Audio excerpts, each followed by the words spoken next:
Account open की मैंने कई सारी वीडियो अपने यूट्यूब चैनल पर डाला हुआ है। काफ़ी लोग कमेंट करके बोलते हैं भाई हमें कौन से बैंक में अकाउंट ओपन करवाना चाहिए, कौन सा बैंक हमारे लिए रेगुलर यूज करने के लिए सबसे बेस्ट रहेगा।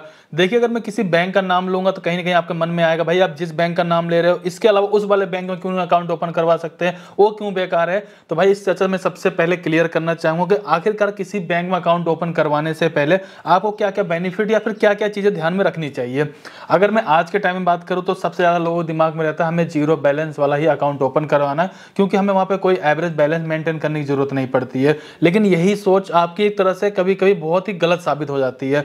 मान लीजिए कई सारे बैंक हैं जो कि जीरो बैलेंस की फैसिलिटी प्रोवाइड करवाते हैं, जिसके ऊपर मैंने बहुत सारे वीडियो बनाई है, चाहे वो IDFC बैंक हो गया, HDFC बैंक हो गया, SBI बैंक हो गया, बैंक ऑफ बड़ौदा हो गया, इवन यहाँ तक पेमेंट बैंक के बारे में बात करें, जियो पेमेंट बैंक हो गया, इंडियन पोस्ट पेमेंट बैंक हो गया, एयरटेल पेमेंट बैंक हो गया। अगर आपको ऐसा लगता है इन सब में हम zero balance saving account use कर रहे हैं तो आप बिल्कुल गलत सोच रहे हो। मोस्टली बैंकों में आपने देखा होगा SMS अलर्ट का चार्ज लगाया जाता है, यहाँ तक कि पासबुक का, चेकबुक का, यहाँ तक कि आप देखेंगे अकाउंट मेंटेनेंस चार्ज, इस तरह के छोटे छोटे कई सारे चार्जेस लगाए जाते हैं जिसके बारे में शायद आपको जानकारी नहीं होती है और थोड़े थोड़े पैसे करके आपके अकाउंट से कटता रहता है। उससे बेटर अगर आप देखना चाहो तो आप एवरेज बैलेंस मेंटेन वाला अगर कोई अकाउंट ओपन करते हो तो पैसे आपके अपने हैं, आपके अपने सेविंग अकाउंट में पड़े हुए हैं, जब जरूरत पड़े आप उसको निकाल के यूज भी कर सकते हो। ऐसा नहीं कोई पैसा आपके ब्लॉक हो गया उसको यूज ही नहीं कर पाओगे।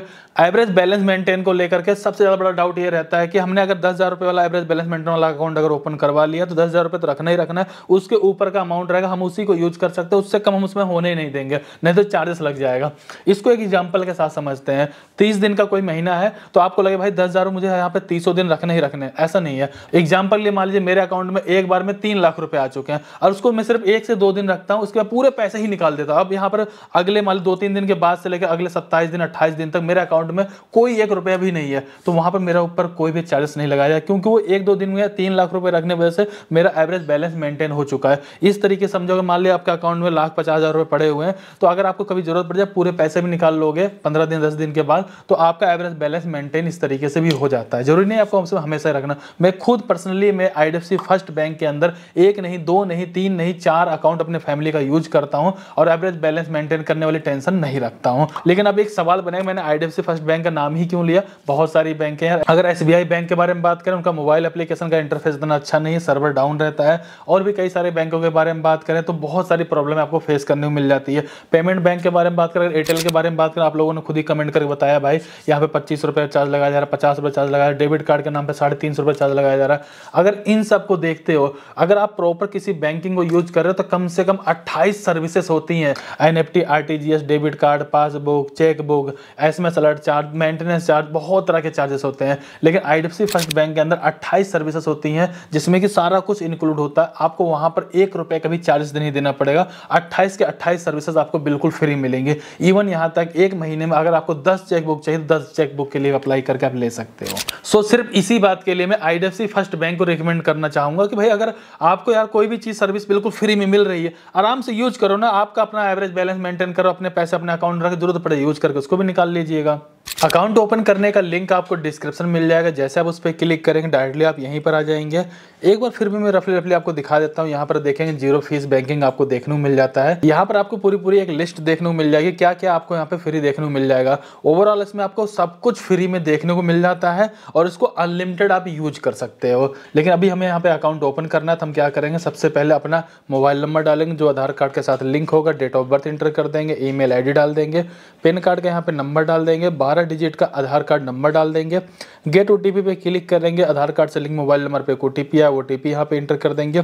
ऑक्यूपेशन में सेलेक्ट करेंगे, एक सैलरी पर्सन है, सेल्फ एम्प्लॉयर है, हाउस मेकर है, स्टूडेंट है, यानी कि आप कुछ भी करते हो अपना अकाउंट आप यहाँ पे ओपन कर पाओगे। जैसे कि मान लिया अगर मैंने सैलरी सेलेक्ट कर लिया तो मुझे यहाँ पे अपना इनकम का बताना पड़ेगा, सोर्स क्या है, तो मैं अपना यहाँ पे जॉब या सैलरी सेलेक्ट कर लूंगा। अगर मैं यहाँ पे एक स्टूडेंट सेलेक्ट करता हूँ, मैं एक स्टूडेंट हूँ, तो यहाँ पर मैं अपनी फैमिली की इनकम सेलेक्ट कर सकता हूँ। इसके बाद यहाँ पे ग्रॉस एनुअल इनकम जो भी आपकी होती होगी यानी पूरे साल की, आप उसको यहाँ पे इंटर कर सकते हो। इसका कोई भी वेरिफिकेशन वगैरह नहीं होता है। वही मदर का फुल नेम इंटर कर देंगे। पर्सनली इस अकाउंट में पिछले में 1 साल से लगातार यूज कर रहा हूं, यानी कि मेरे फैमिली में 3 से 4 लोगों का अकाउंट ऑलरेडी पहले से इसमें है। सबसे खास बात यह है कि आपको यहाँ पे करीब 7% तक का मैक्सिमम रेट ऑफ इंटरेस्ट मिल जाता है। लेकिन ये डिपेंड करता है, इसके अंदर कुछ क्राइटेरिया, जैसे 5 लाख तक आपका अमाउंट रहेगा उस पर आपका 3-3.5-4% तक मिलेगा। उसके ऊपर का जो अमाउंट रहेगा उस पर 7% तक का मिलता है। लेकिन कुल मिला जुला करके सबसे मजे वाली बात है हैं, जो भी आपका इंटरेस्ट बनेगा महीने में, जो भी अमाउंट रहेगा उसका इंटरेस्ट आपको हर महीने देखने को मिल जाएगा। कहने मतलब आपने जितनी भी बैंकें देखी होंगे उन सब में भी रेट ऑफ इंटरेस्ट आपको जरूर मिलता है, लेकिन वो 6 महीने 1 साल में मिलता है, और कितना मिलता है कब मिलता है हमें पता तक नहीं चलता। लेकिन इसमें आपको पता चलता रहेगा भाई हर महीने 1000, 2000, 500, 100, 250 चाहे जो भी होगा वो हर महीने आपके अकाउंट में क्रेडिट कर दिया जाएगा। वहीं देखें जीरो चार्जेस वाली बात तो मैंने आपको क्लियर पहले ही कर दी। अब आएगा सबसे बड़ा डाउट कि भाई यहाँ पे 10,000 वाला अकाउंट ओपन करना चाहिए, 25,000 वाला अकाउंट ओपन करना चाहिए, दोनों में डिफरेंस क्या है पहले वो समझा देता हूँ, फिर अपने हिसाब से आप डिसाइड करिएगा कि आपके लिए बेटर है या नहीं है, या मार्केट में और भी बहुत सारे बैंक है उनमें अपना अकाउंट आप ओपन करवा सकते हो। मेरी तरफ से ऐसा नहीं है कि नहीं आपको इसमें ही करना है, बस क्यों बेस्ट था मैंने वो अपने तरीके से बताया, बाकी सही है गलत अपने हिसाब से आप डिसाइड कर पाएंगे। देखिए यहाँ पर क्या है, बहुत सारी फैसिलिटी दी जाती है अगर आप इस अकाउंट को ओपन करवाते हैं, जैसे कि एयरपोर्ट का लोन एक्सेस आपको देखने को मिल जाता है 25,000 रुपये वाले में, लेकिन 10,000 वाले में नहीं मिलता है। कुल मिलाजुला कर क्या है, क्रेडिट कार्ड वाले बेनिफिट आपको यहाँ पर देखने को मिल जाते हैं।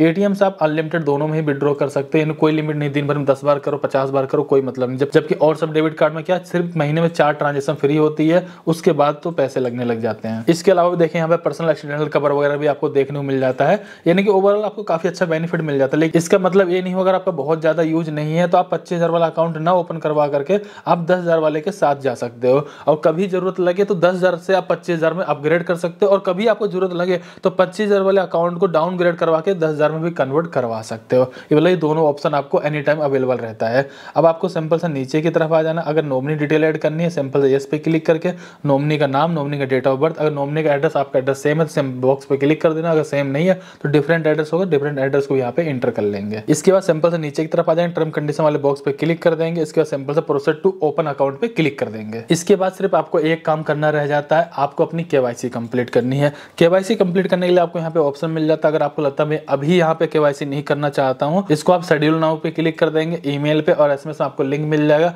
आपको 2-3 दिन के अंदर जब भी टाइम मिले तो अपनी केवाईसी आप कंप्लीट कर लीजिएगा। फिर भी मैं आपको केवाईसी वाला प्रोसेस दिखाता हूँ। सिंपल से आपको यहाँ पे कंटिन्यू पे क्लिक कर देना है, लोकेशन, कैमरा, माइक्रोफोन की परमिशन इनेबल कर देनी है, पेन कार्ड आपके पास ओरिजिनल होना चाहिए, इस पर टिक कर देंगे, एक ब्लैंक पेपर पेन होना चाहिए। एक एग्जीक्यूटिव आपसे जुड़ जाएंगे, आपसे बेसिक जानकारी लेंगे, पेन कार्ड की फोटो कैप्चर करेंगे, आपकी फोटो कैप्चर करेंगे और एक सिग्नेचर आपसे करवाएंगे, और वही सिग्नेचर आपका वहाँ पे अटैच कर देंगे। जब भी आप कोई चेक वगैरह किसी को देंगे तो उसी सिग्नेचर से उसको वेरीफाई करके प्रोसीड कर दिया जाएगा। इस तरीके से देखेंगे आपका अकाउंट यहाँ ओपन हो जाएगा। IFSC कोड यहाँ पे देखें, customer ID number, bank account number, सारा कुछ आपको मिल जाएगा। IDFC फर्स्ट बैंक की मोबाइल एप्लीकेशन आती है, उसमें अपना इसको जाकर के लॉगिन करके मैनेज कर पाएंगे, यूज कर पाएंगे। और IDFC फर्स्ट बैंक का जो मोबाइल का एप्लीकेशन का इंटरफेस है वो काफी अच्छा है, बहुत अच्छे से आप इसको स्मूथली यूज कर पाएंगे। फिलहाल इस वीडियो में मैंने IDFC फर्स्ट बैंक को रिकमेंड किया, अगर आपको सही लगे अपने हिसाब से जाइए अकाउंट ओपन करिए, डिस्क्रिप्शन लिंक मिल जाएगा। अगर आप इस बैंक में अपना अकाउंट ओपन नहीं करवाना चाहते, कोई और बैंक हो जिसमें आपको अच्छा लगता हो तो प्लीज उसके लिए आप कमेंट कर जरूर बताइएगा। फिलहाल इस वीडियो को लाइक करिए, चैनल सब्सक्राइब करिए। चलिए फिर मिलते हैं किसी नेक्स्ट वीडियो में, तब तक के लिए जय हिंद, जय भारत।